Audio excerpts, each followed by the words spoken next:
I'm E.G. Marshall, and I preside over these tales of the macabre. All of them are strange and frightening because you have joined me in a shadowy world.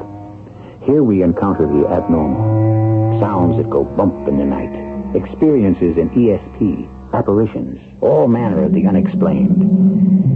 I have a tale to share which begins innocently and then turns into terror.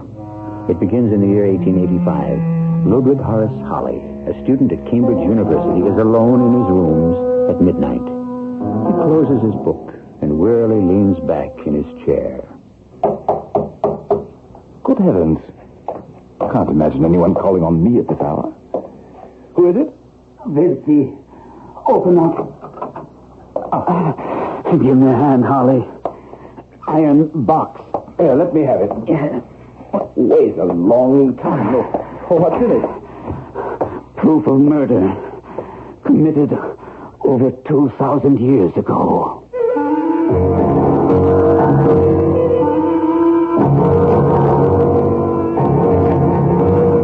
Our mystery story is an adaptation of She from the classic by H. Rider Haggard, written especially for Mystery Theater by Roy Windsor. It stars Gordon Gould and Gordon Heath. It is sponsored in part by Buick Motor Division and Contact, the 12-hour cold capsule. I'll be back shortly with Act One.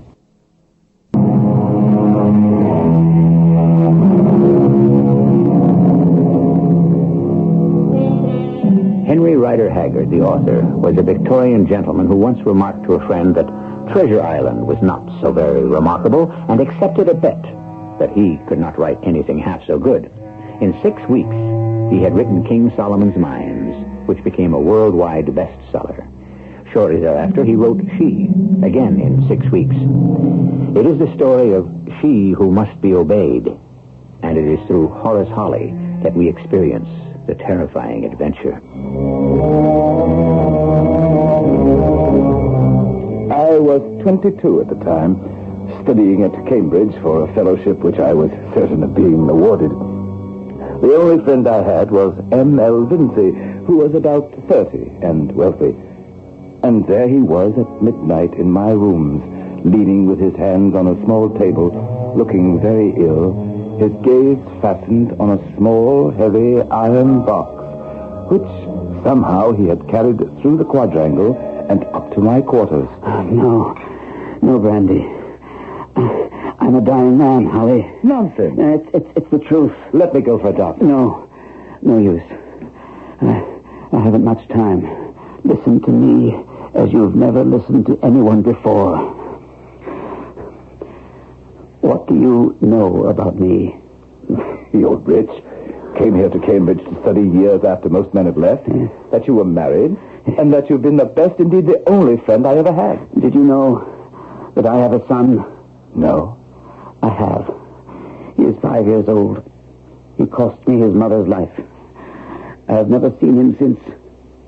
Holly, if you will accept the trust, I'm going to leave you the boy's sole guardian. What? I have known for some time that I could not last. I have been searching for someone in whom to confide about the boy and this iron chest. But, my dear Vinci... No, hear me out. My son, Leo, is the last descendant of one of the most ancient families on Earth. His 65th lineal ancestor was an Egyptian priest of Greek origin named Callicrates, who was murdered in 339 B.C. Good Lord! 2,200 years ago? Yes. And you and Leo are direct descendants of his? Yes. Callicrates was a priest of Isis at the time of the fall of the pharaohs. He broke his vow of celibacy and fled Egypt with a royal princess. Her name was Amanatas. What's the significance of what you told me? You know Latin. What does the name Vinci suggest to you? Well, it could be a corruption of Vindex. Meaning? Avenger. The Avenger of Callicrates. An Avenger who has waited for more than 2,000 years, Holly. Sorry to be dull-witted, but Vengeance against whom? It is explained in the contents of the iron chest. You are not to open it. All I will tell you is that Callicrates and Ammonatas fled from Egypt into the kingdom of a mighty queen. She fell in love with him. And murdered him? Why? Because he would not give up Ammonatas. She escaped to Greece, where she bore a son, named, in Greek, the Avenger. Oh, good heavens, man, that was centuries ago. The mighty queen is still alive. Oh, that's impossible. I once thought so. But after attempting to find her kingdom in the heart of Central Africa, I'm convinced that she still lives. It is an impenetrable, undiscovered country. I failed to reach it, and the attempt broke my health. And this iron chest? When Leo is 25, he is to open it and to decide what to do about its contents. I see. You're skeptical, Holly. I am. Will you undertake this trust, Holly? To keep this iron chest, and when Leo is 25... Upon your death, yes. God willing, that won't be for years. Oh, God has willed it otherwise. I will be dead by morning. And the next morning, Vincy was dead. And I became the guardian of his 5-year-old son. Leo was a delightful, golden-haired little boy. We got along from the first. I had my fellowship, and we moved out of my college to comfortable quarters nearby. I had employed a round-faced young man named Job as nurse, and the intervening years were wonderful for all of us. Before we realized it, Leo was 25. And this is the momentous day, Uncle Holly. It's your birthday. That's momentous. I was thinking about the iron chest. That... You did bring it from London. Yes, with the keys. Ah. Shall we have Job in for the dramatic opening? Job? Yes, Master Leo. Come in here. We're about to open the iron chest. Oh, I've been looking forward to this occasion for years. Uncle hasn't. He thinks it's all nonsense, don't you? Not your history, Leo. It's remarkable to be able to trace your roots to a priest of Isis in the court of the last pharaoh. But a queen who was over 2,000 years old? Rubbish. You can understand my skepticism. The key? Yes. There's a wooden box inside it. Ebony. And here, among the fiber packing, is a letter addressed to you, Leo. That's a rolled-up parchment in there, Uncle. It's in Vince's handwriting, and it's a translation of the Greek writing on this potsherd. This fragment of a broken earthen pot. And isn't that a scarabus? A scarab? Looks like a beetle. It's a gem cut to look like a beetle, which the ancient Egyptians regarded as a symbol of resurrection and immortality, Job. Ah. The letter is from my father. The strange legend is on the potsherd. He determined to investigate its truth. He sailed to the coast of Africa, some distance north of where the Zambezi River falls into the sea, and where there is a headland shaped like a man's head. He learned that far inland there are great mountains shaped like cups and surrounded by swamps. It was there that he became ill and had to turn back. Can you read what's written on the potsherd, Uncle? I'll try. Now I know why Vincy insisted that both of us learn Arabic. Does your father say anything about that fabled queen? He says, here it is. I do not believe this is a fable. There is a spot where the vital forces of the world exist. If you find it, you would be ever young, defying time and evil. Translate what's on the potsherd, Uncle. It's from Ammonatas of the royal house of the pharaohs who fled with, yes, Callicrates, wandered for 12 moons on the shores of Libya. They found a headland shaped like a man's head, were captured by a wild tribe and taken to a hollow mountain to their queen, who led them to the pillar of fire. There she stepped into it and emerged unharmed and yet more beautiful. Why did she murder Callicrates? The queen invited him to step into the flames, but he would not.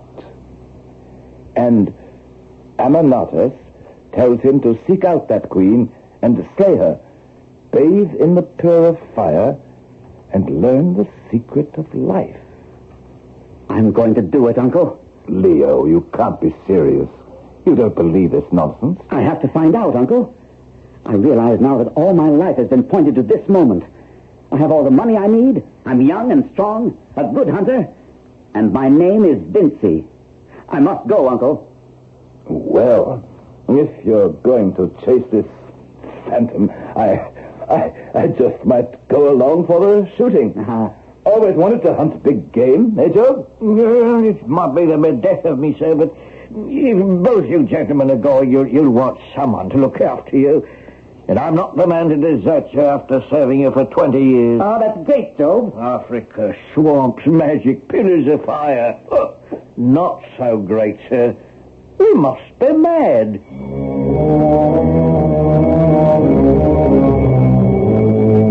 And so we left England for the coast of Africa and the Zambezi. We had transferred to a dhow, an Arab lateen-rigged ship with a long forward overhang and an open waist, and it was the latter that did her in. With the rising wind, we had boarded a specially built whaleboat which we had attached to the ship. The wind grew to a gale, and the storm drove our ship onto the breakers and destroyed it. We had cut free in the whaleboat, rescued the tillerman, Mohammed, from the wild seas, and managed to row to the basin of a narrow, quiet river. And then, at dawn... Ooh, Lord love me, it's a far cry from civilization. Do not trail hands in water, sir. Crocodiles. I'd like to pot one, Uncle. Look! Blimey, if that isn't the king of beasts himself. What in the world? He's been speared. And look behind him. Our guns, Uncle. No, hold fire. Hundreds of natives armed with spears. They haven't attacked us, and perhaps they can lead us where we want to go. Oh, my advice, Professor Ari. Later, Job. We come as friends. I say, we are friends. Come to the shore. Steer us there, Mohammed. They're as quiet as cats. Handsome men, tall, good features. Peace. Who are ye who come swimming on the water? Speak or you die. We are travelers and have come here by chance. You are white. 4 suns ago, she who must be obeyed commanded that if white men come, do not slay them, but bring them to her. Mohammed, our boatman, comes with us. So be it. I am Bilali, chief of the Amahagar, of the kingdom of Kor. We serve she who must be obeyed. You will come ashore. You will not be harmed. My warriors will bring thy possessions. Uncle, you don't suppose that this she could be... I suppose nothing, my boy. We're captives, but we're unharmed, and we have our guns. They may not even know what they are. We must show no fear. You are my guests. You are protected by she. Do not incite my people. They might transgress. They have a ritual that is most unpleasant. And who, O Bilali, is she? Thou wilt learn soon enough, if it be her pleasure to see you in the flesh.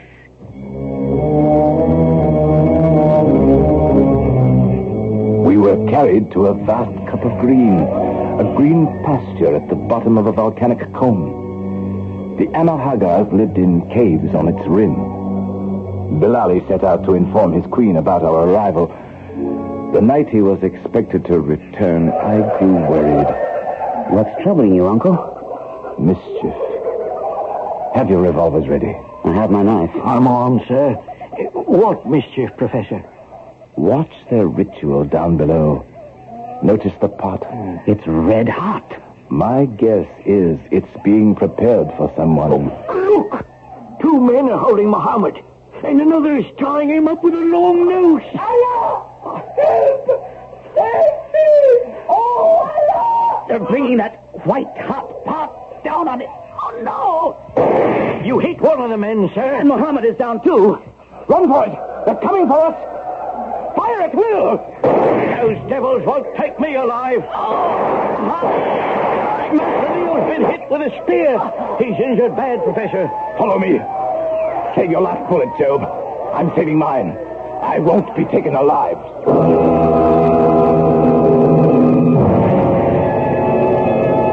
A small iron chest containing a father's legacy. A tale of revenge for the murder of Callicrates, dead over 2,000 years, and a young descendant who is determined to slay the queen who murdered his ancestors. These are the elements in this story of She by H. Rider Haggard, a 19th century writer whose remarkable imagination created this incredible adventure. When I return with Act 2, we will learn who has survived the attack by the Amahagger tribe.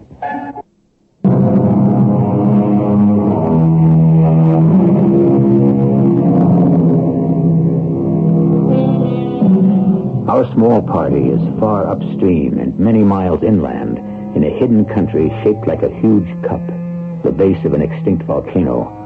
Above and lining the green fields are caves dug deep into the mountainsides. This is the kingdom of Kor. Horace Holly continues his narration. Job and I had no doubt that we were dead men when, as suddenly as the attack had begun, it ended. Because Bilali, the chief, returned from his mission to She. Ye shall be punished. She who must be obeyed commanded that these strangers be unharmed and brought to her. At dawn we march to her palace. There your punishment will be made known to you. It was a march of several days before we entered the cave city of Kor. Job, Leo, and I were settled into a huge vault. Leo was feverish from his spear wound, and a woman named Justine attended him. Sir. Yes, Job? I can't get it through my head, sir, about the woman. You mean the day before we were attacked? This woman, Justine, came up to Leo and embraced him, and he kissed her. Aye. According to custom, they are now married. Heathen custom. But I don't like any part of it, sir. Or for that matter, these natives and these cave dwellers. Makes me feel like I'm in a tomb. Uncle Holly? Yes, my boy. Where are we, Uncle? In the city of Kor. He still has fever. I shall make him well. Justine's been very good to me. You are my husband. If I cannot make you well, I shall plead with She who must be obeyed, and you will be saved. More magic. Who is she, Justine? Our mighty queen. What is she like? Oh, no one knows. No one has ever seen her? Nay. But she does exist. Aye. She has ruled Kor for thousands of years. Holly, it's the same woman who... Yes, but we won't talk about it. We are merely travelers, hunters. If they knew the reason for our visit, we'd be dead in minutes. Justine. Everyone in Kor lives in these caves. I and the dead live on with us. The dead live on with us. Preserved forever. As mummies? In their natural state, O stranger. How is it possible to preserve... Oh, only she knows. She is all-powerful. I bring good news, Sir Harry. She who must be obeyed will see you now. Bilali led me to a huge antechamber, about 40 by 40 feet. At the far end of this great room was a curtained doorway. Two women pulled the curtains aside, and Bilali went down on his hands and knees. Down, Sir Harry, down. We enter the presence of She. I halted, afraid, but I remained standing. And then she came through the door, covered from head to toe with a filmy kind of cloth. I stared at the figure. Even though clothed, I could tell that she was an unbelievably beautiful young woman. Why art thou so frightened, stranger? Is there that about me that should affright a man? It is thy beauty that makes me fear, O Queen. I see that men still know how to beguile women with false words. How do they call you in thine own country, stranger? They call me Holly, O Queen. And I am Aisha. Follow me. It was a small room 10 by 12 with a couch and a table. The air was perfumed. At the end of the couch stood a font with water in it. She motioned me to the couch, and she sat close to me. As yet ye have no cause to fear me. How comest thou speak Arabic, my own dear tongue? I have studied it. It is a language still spoken in Egypt. There is still in Egypt? What pharaoh sits upon the throne? The Persians have gone from Egypt, and the Romans. And Greece? I love the Greeks. Yes, there is a Greece. And the Hebrews? They are broken and scattered. I am bewildered, O Queen. Thou speakest about thousands of years ago. Thou art a woman, not a spirit. How can a woman live thousands of years? Why dost thou fool me?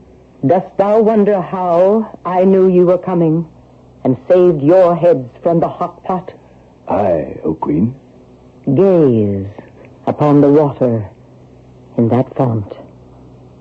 I see Leo, Job, myself, Mohammed, in the whaleboat on that narrow river. It's magic. Not magic, stranger, but a knowledge of the secrets of nature. But tell me about this youth, Leo. He is very sick. Canst thou do nothing for him? Is he perchance thy son? My adopted son. Of a surety I can cure him. Who nurses him?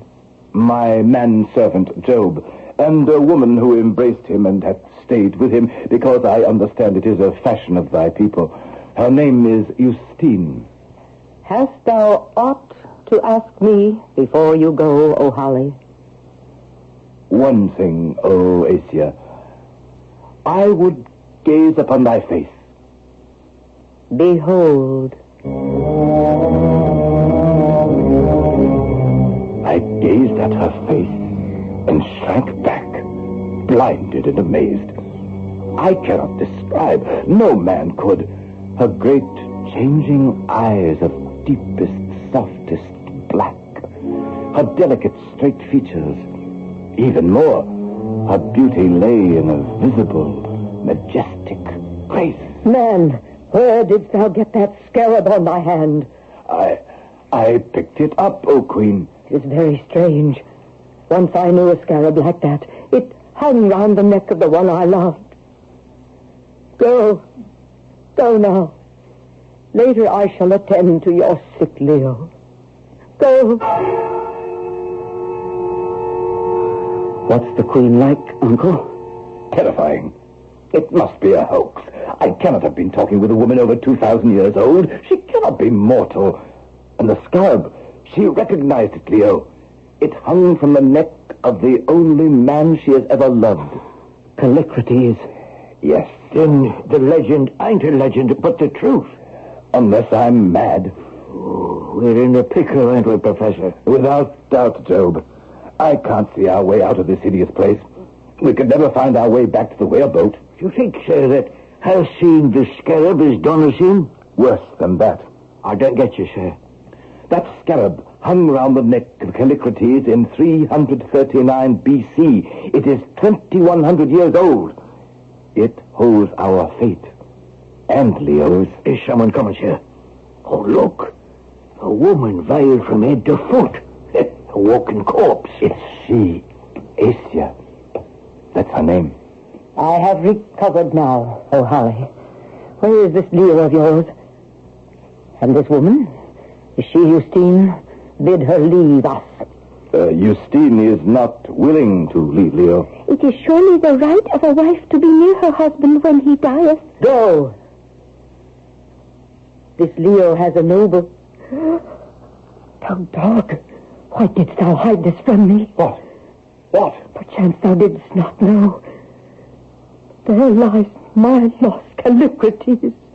He has come back to me at last. I knew he would. Callicrates. Unless thou art able to help him, Asia, he will die. Oh, why did I not come before?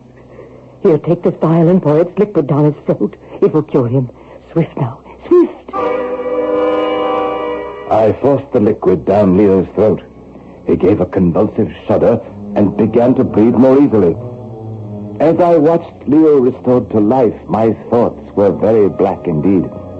Asia had waited centuries for this moment, the return of Callicrates. She was unlikely to give up. We were doomed. We would end our days in the hideous kingdom of Kor. A day later... You told me, Holly, that this woman Justine is married to Leo? That, I am told, is the custom of the embrace and its return, Asia. Then she must die. What? For what crime? She stands between me and my beloved. But she is innocent of any wrongdoing. Call her to me. Is my lord dead? No, he lives, Justine. She hath saved him. Thou hast done evil in taking this man who is a stranger. I spare thee, because thou didst this thing through ignorance. Go back to thy village. If thou breakest this, my law, that moment thou diest. Go!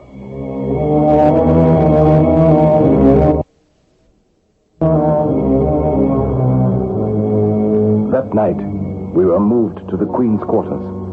Leo recovered rapidly, but he still was weak from the fever. Job and I were with him, and so was Asia, when he awoke from a deep sleep. Greeting to thee, my young stranger lord. Had I not saved thee, thou wouldst never have stood on thy feet again. But the danger is done, and it shall be my care that it doth return no more. Thank you. You are she who must be obeyed? Yes, my name is Asia. Tomorrow all will be explained to thee. For now, my stranger lord, farewell. What happened to Justine, Uncle Holly? I am forbidden to say. Forbidden? By whom? That madwoman dressed like a mummy? I intend to find out what happened to Justine. If you persist, Leo, you may be the death of her. What? Why?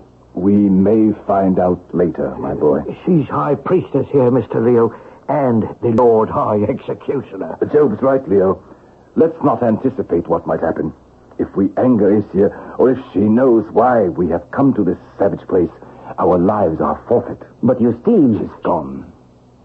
It does you credit to be concerned about her. I have a right, a duty, in fact, to find her, or to have her disappearance explained. Not in defiance of Asia, she who must be obeyed.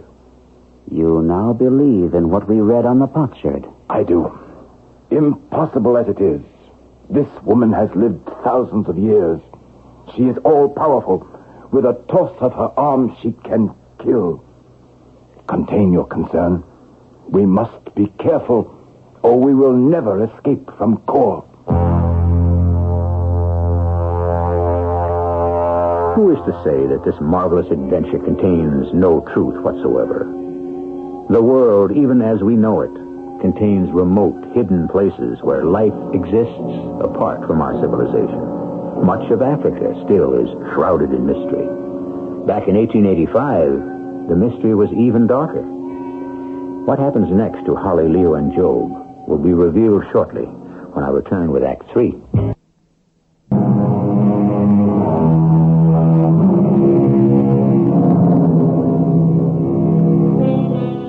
Since time first was recorded, there have been many civilizations, many about which we know nothing. Even today, we read about unknown cultures and customs. Early Ethiopian man, for example, who dates back 3 million years. Who then can dismiss the possibility of the cave city of Kor, where Horace Holly, Leo Vinci, and Job are the uneasy guests of Asia, she who must be obeyed? Holly continues his narration.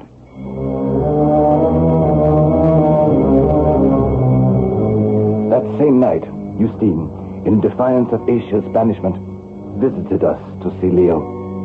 The visit was foreseen by Asia, who appeared, stood very erect, stretched out her arm, and Justine gave a piercing scream and fell down dead.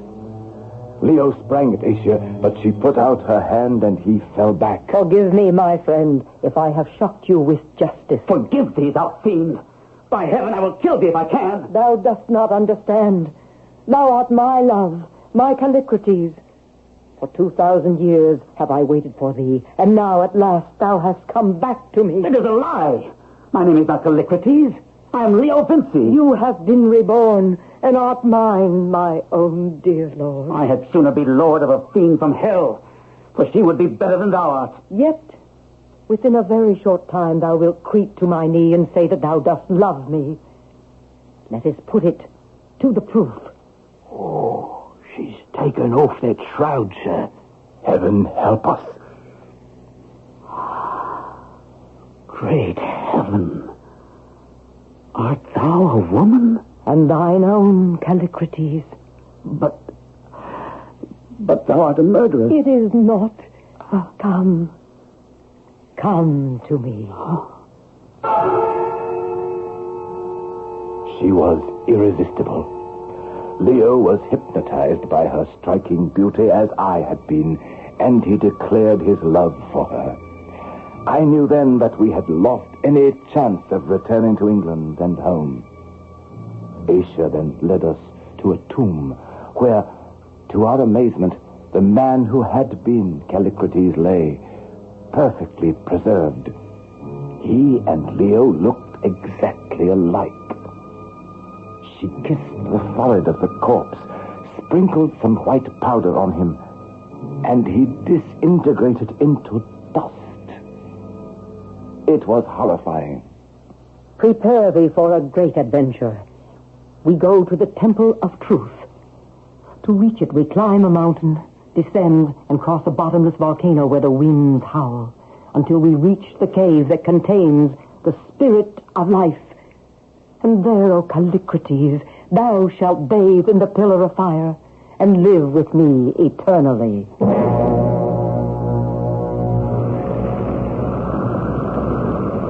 Oh, the Lord preserve me, sir.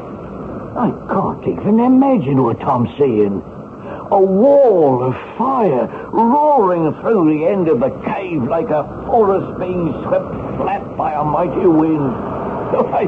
I can't stand to watch it come by again. Look, Job. Oh, the Queen's disrobing. Oh, what a magnificent woman.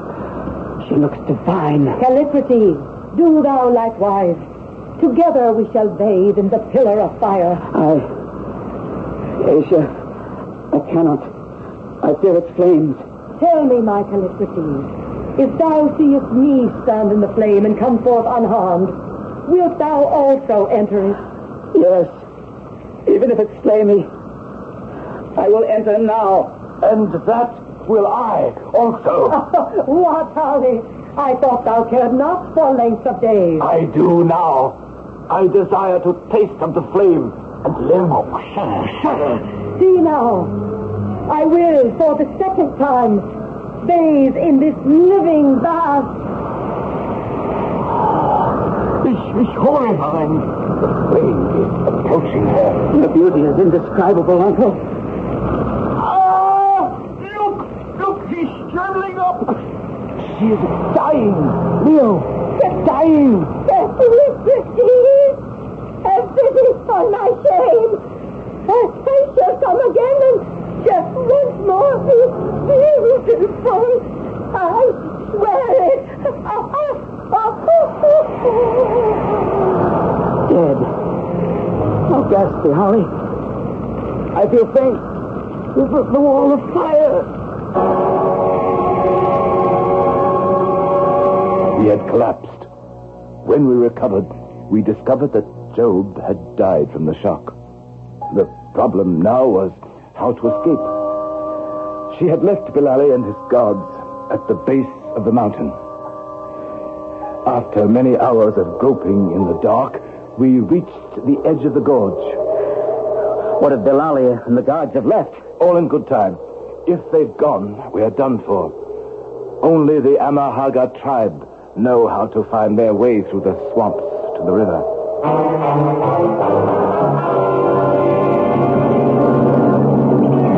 They're still there, Uncle. Stop a minute, Leo. What is it? Our predicament. Can we lie to Bilali about the truth? He is fond of you, Uncle. Tell him the truth, and take our chances. I agree. If we don't tell him the truth, he will wonder about she and Job. Yes, I'll confide in him. She who must be obeyed is dead. Even in death, Leo. I know. Even dead, I could love no other woman. Welcome, O Holly. Thou hast been in the mountain a long time, and look haggard. And the lion, the man thou callest Leo, his mane was the color of corn, and now is white like snow. We have had an awful adventure. And she who must be obeyed? Dead. And Job, too. Dead? Impossible. She who never dies? Dead? How can it be? In good time, Bilali. But if this is true, then thy danger is very great. The Amahagar, my children, hate thee as strangers. Can we escape from this country? It is very difficult. By way of Kor ye cannot pass. But there is a way over the cliff where they drive the cattle for pasture. Beyond are 3 days through the marshes, and then 7 days to the river. By dawn tomorrow, and through the marshes beyond, this I will do. I will say it is the word of she.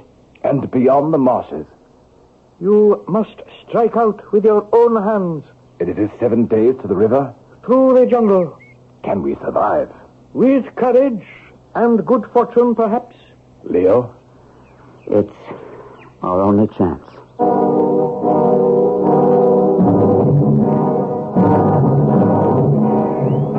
I'm glad to see the last of the Amahaga tribe. If we should get home, no one would believe what we've experienced. And if is a big word. We have our guns and express rifles and a compass. And ammunition, about 200 rounds. We can give a good accounting of ourselves. We head west? Yes, we must strike out for the Zambezi and hope we make it. There we might be picked up. Poor Job. Yes, poor old beggar. If we reach home, we must have a service performed for him. God rest his soul. Well, let's set out, Leo. I'll lead. Carry your gun at the ready. Remember, we're the hunted.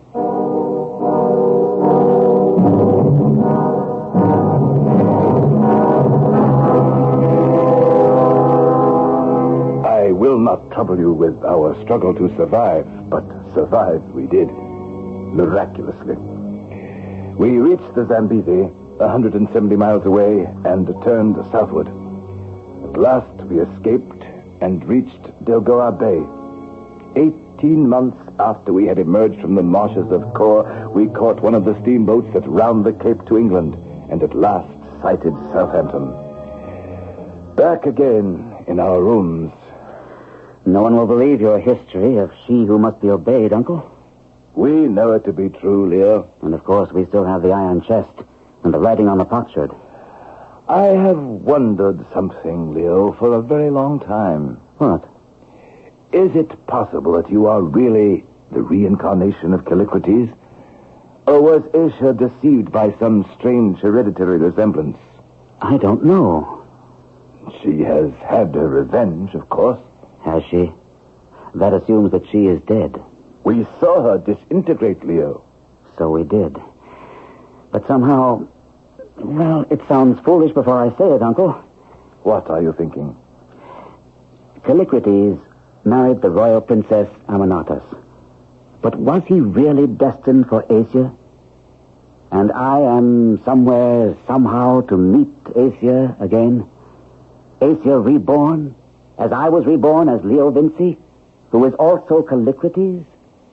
You do believe that you are Callicrates, reborn? I do. So do I. After what we went through, I cannot settle back into life in Cambridge.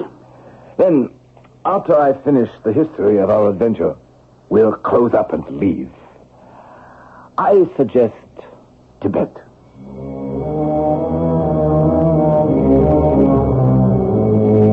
And that is what we are about to do. If Leo and I return from our wanderings into Tibet, I will record them for you. The world is still filled with the undiscovered and the miraculous.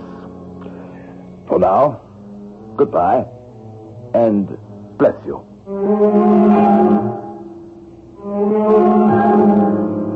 And there's Horace Holly's account of a search with Leo Vinci to find the woman who murdered his ancestor, Callicrates, in the year 339 B.C., and who herself perished in 1885 in the Pillar of Fire. Holly and Leo were never heard from again. They did leave England for the interior of Tibet and vanished. I'll be back shortly. Leo Mystery Theater was sponsored in part by Contact, the 12-hour cold capsule, and Buick Motor Division. This is E.G. Marshall inviting you to return to our Mystery Theater for another adventure in the macabre. Until next time, pleasant dreams.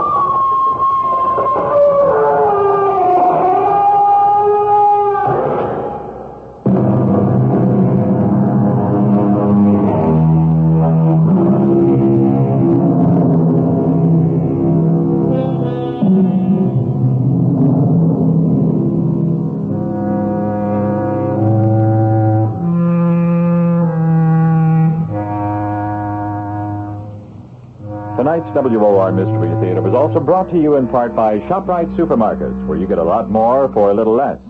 The preceding program was furnished by CBS Radio. You've been listening to the OTR Gold Network. Find more classic radio at otrgold.com.